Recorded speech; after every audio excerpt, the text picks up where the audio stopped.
Your teenager has made some new friends. They're hanging around with a new crowd, and you aren't totally sure that this is the kind of group your kid should be hanging out with. So how do we as parents deal with this? Is there anything we can do, really? Joining us now, Dr. Sasha Waring, a psychiatrist with Swedish Behavioral Health. Good morning. Thanks for joining us. This is an important topic. And we, as parents, we have a radar about this kind of thing. We kind of know good kids, bad kids, you know. It's just hard when you have a teen or a tween to impart this perspective on them because, you know, sometimes they feel like you're, you know, getting into their business. So if we notice this, do we say something? And if so, what do we say?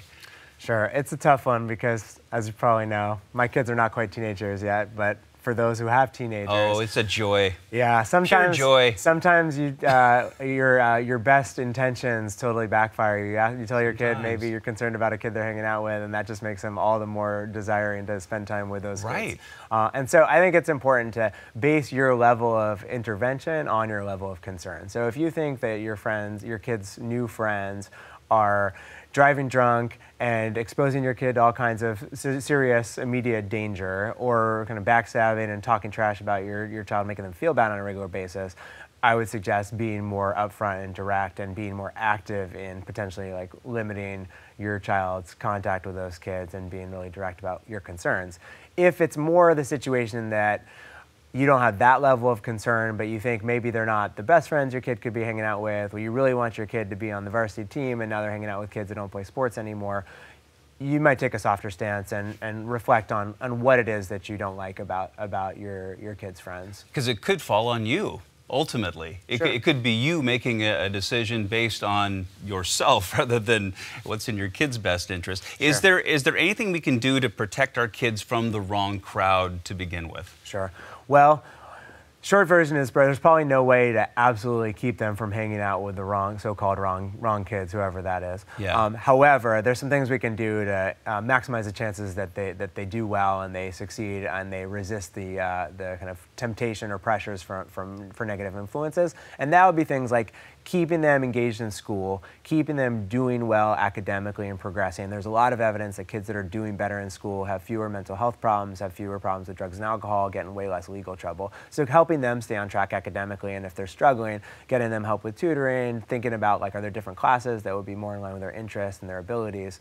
And then also, you might think about getting them connected with a therapist or a counselor if they're having a hard time navigating the social challenges of high school, which pretty much everybody has a difficult time with at some point in their life. Right. So I think maybe a point of reference would be maybe to encourage healthy friendships in our kids' life. So it'd be important to maybe either explain to them or show them this is what a good friend does. So what is a good friend? Sure. So to that point, we could definitely, especially when your kids are younger, you could proactively set up play dates and things like that and social activities for your kid with the other kids that you think bring out the best in your child. And that leads to one answer. This is just my answer, but I think it has some utility to what makes a good friend. I think of good friends doing a number of different functions. One is that you can really trust them. You don't think that they're purposely doing things to harm you or make you feel bad. But really, in a positive way, there's somebody who really brings out your best self, who makes you feel good about who you are and what you do, and you really enjoy not only your friend's company, but you enjoy yourself while you're spending time with them. That's really good. What are some red flags for us as parents that we maybe should be watching out for in terms of the kids our kids are hanging out with? Sure. I think if you try, which I suggest doing, if you try to verify where your kid's at and what they're up to when they're with friends and they tell you they're going one place and you find out they're not there, or you can't verify that by calling them or calling their friends' parents, that would be a red flag. So kind of like misleading behavior. If your kid or teenager is deceiving you while they're with the same people on a regular basis, you might think that they're up to something that you'd be concerned about. And I would suggest in general trusting your kids, but also verifying what it is they're telling you. And you can do that, like I said, by following up. If they say they're going over to a friend's house for a gathering, something like that, and if they say their other parents are going to be home, you might as well call over to the parents and make sure they're really there. You better believe it. All right, Sasha Waring, thank you so much. Great to have you. Sasha Waring with Swedish Medical Center. Appreciate your time. Absolutely. Thanks for having me.